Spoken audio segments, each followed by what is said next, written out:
মুন্সিগঞ্জের সিরাজদিখান উপজেলার পূর্বকোলা গ্রামের বাসিন্দা মোহাম্মদ ইলিয়াস মোল্লা হত্যার বিচার এবং জড়িতদের ফাঁসির দাবিতে মানববন্ধন ও বিক্ষোভ মিছিল অনুষ্ঠিত হয়েছে। মুন্সিগঞ্জ থেকে মেহেদী সুমনের প্রতিবেদনে বিস্তারিত।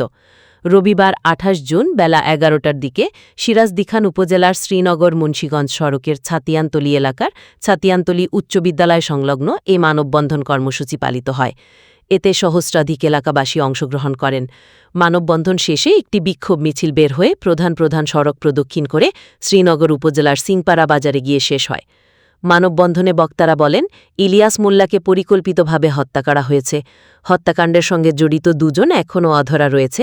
তাদের দ্রুত গ্রেপ্তার করে হত্যাকাণ্ডের সাথে জড়িত সকলকে দৃষ্টান্তমূলক শাস্তি নিশ্চিত করার দাবি জানান তারা। অন্যথায় কঠোর আন্দোলনের হুঁশিয়ারিও দেন বক্তারা। এ সময় বিক্ষোভ মিছিলটি ছাতিয়ানতলী এলাকার বিভিন্ন সড়ক প্রদক্ষিণ করে। অংশগ্রহণকারীরা হত্যাকারীদের গ্রেপ্তার ও ফাঁসির দাবিতে বিভিন্ন স্লোগান দেন।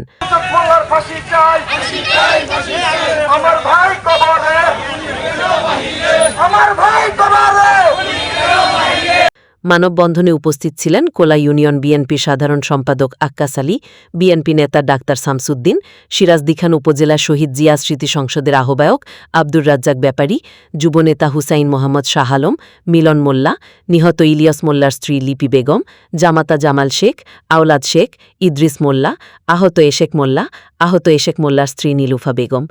আরও উপস্থিত ছিলেন স্থানীয় গণ্যমান্য ব্যক্তি, জনপ্রতিনিধি এবং বিভিন্ন শ্রেণী পেশার মানুষ। সিরাজদিখান থানার ভারপ্রাপ্ত কর্মকর্তা মোহাম্মদ আলাউদ্দিন বলেন, ইতিমধ্যে এই ঘটনায় জড়িত মূল দুজন আসামিকে গ্রেপ্তার করা হয়েছে এবং জড়িতদের আইনের আওতায় আনার জন্য অভিযান অব্যাহত রয়েছে।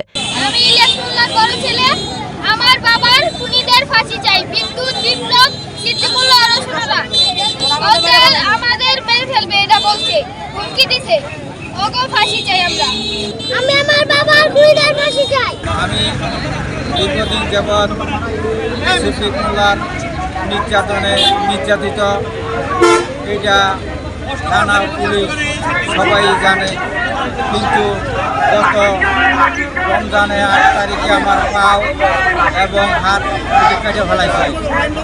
প্রতি মীমাংসা করে দিয়েছিল এলাকার লোকজনে, যাক আমি মানিয়ে নিয়েছিলাম, কিন্তু পুনরায় ওই মামলাটা উঠানোর পরপরই সিদ্দিক মোল্লা আমার বিরুদ্ধে একটা মামলা করে।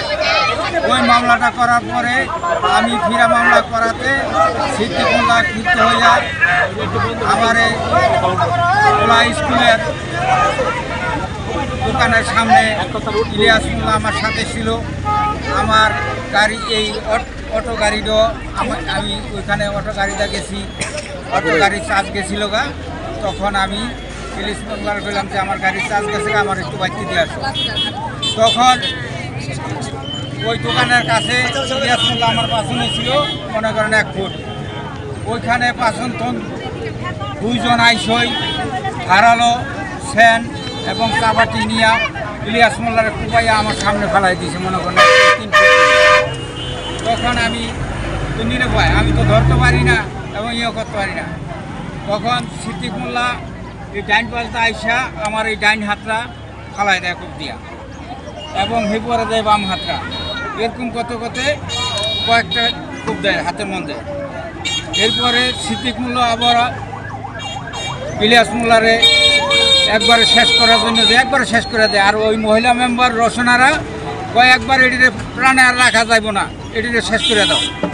মহোদয়ের কাছে এবং প্রধানমন্ত্রী যে আমাদের তারেক রহমান, উনি ন্যায় বিচারক, আমি তার কাছে বিনীতভাবে নিবেদন করি সে যেন ওদেরকে দৃষ্টান্তমূলক শাস্তি, একমাত্র ফাঁসি, এদের যদি বাঁচায় রাখে তাহলে এলাকার মানুষ আর শান্তিতে ঘুমাইতে পারবো না। একটু খোঁজ লইয়া দেখেন যে আপনারা ও যে দীর্ঘদিন যাবৎ নৈরাজ্য করছে, রাহাজানি, নারী দর্শন এবং জমিন দখল, ভূমিদস্যু, কোনো আর বাদ নাই ওর কাছে। আমি ন্যায় বিচার চাই এবং ওদের ফাঁসি চাই, একমাত্র ফাঁসি ছাড়া ওদেরকে দমন করানো যাব না। ওদের ফাঁসি দেখলে অন্য মানুষ ভয় পাইব। আর ও যে তাণ্ডব চালাইছে, এই তাণ্ডবে মানুষ উৎসাহিত হয় যে এত কত অপরাধ কইরা পার পাইতে আছে এবং ওর তো কোনো বিচারই না। আর কয় টাকা দিলে সব কিছু কিনন যায়। আমি ইলিয়াস মোল্লার বড় মেয়ে জামাই মোহাম্মদ জামাল শেখ।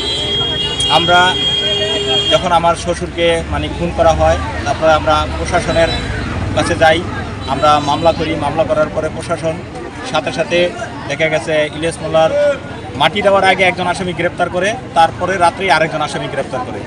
এরপরে প্রশাসন হঠাৎ করে কেমন জানি নীরব হয়ে যায়। এখনও দুজন আসামি বাহিরে আছে, তাদেরকে গ্রেপ্তার করা হইতেছে না। ওনাদের ফার্ম চলতেছে, ব্যবসা প্রতিষ্ঠান চলতেছে। আমরা প্রশাসনকে অনেকবার বলছি যে ওনাদের ব্যবসা প্রতিষ্ঠান যারা পরিচালনা করতেছে তাদের সাথে অবশ্যই ওনাদের যোগাযোগ আছে, কিন্তু তারা এটার কোনো ব্যবস্থা নিতেছে না। আমাদের এমপি মহোদয় শেখ মোহাম্মদ আব্দুল রাজ্জাক আমাদের বাসায় আসছিল, আমাদের সান্ত্বনা দিয়ে গেছে। উনি আমাদের মামলার আয়োগকে বলছে যে যেহেতু ওনাদের ব্যবসা প্রতিষ্ঠান চলতেছে অবশ্যই তাদের সাথে যোগাযোগ আছে, আপনারা অতি তাড়াতাড়ি ওনাদেরকে জিজ্ঞাসাবাদ করেন, তাহলে এই আসামি দুজন ধরতে পারবেন। আর আব্দুল্লাহ সাহেব বলছে যে ওনাদের তাড়াতাড়ি গ্রেপ্তার করতে হবে এবং তাদেরকে আইনের আওতায় আনতে হবে, যাতে ওনারা জামিন না পায় সেই ব্যবস্থা করতে হবে। আমরা এখন চাইতেছি যে ইলিয়াস মোল্লার খুনিদের 4 জনের আমরা ফাঁসি চাই এবং ওনাদের যে ব্যবসা প্রতিষ্ঠান আছে এই আয় দিয়ে ওরা মামলা পরিচালনা করতেছে, প্রশাসন চিন্তাছে, এই আয়ের উৎস বন্ধ করতে হবে। আর ওনাদের ফার্মে যারা কাজ করে তাদের যদি আইন শৃঙ্খলা বাহিনী চাপ দেয় তাহলে অবশ্যই তাদেরকে খুঁজে বের করতে পারবে। আমরা এইটা চাইতেছি। আমরা প্রধানমন্ত্রী তারেক রহমানের কাছে আকুল আবেদন জানাই, এই খুনিদের অতি তাড়াতাড়ি রামিসা হত্যার মামলার যেমন অতি তাড়াতাড়ি বিচার হয়েছে, এই খুনিদের যেন এমনি তাড়াতাড়ি বিচার হয়, এই আশাই আমরা তারেক রহমানের কাছে করছি।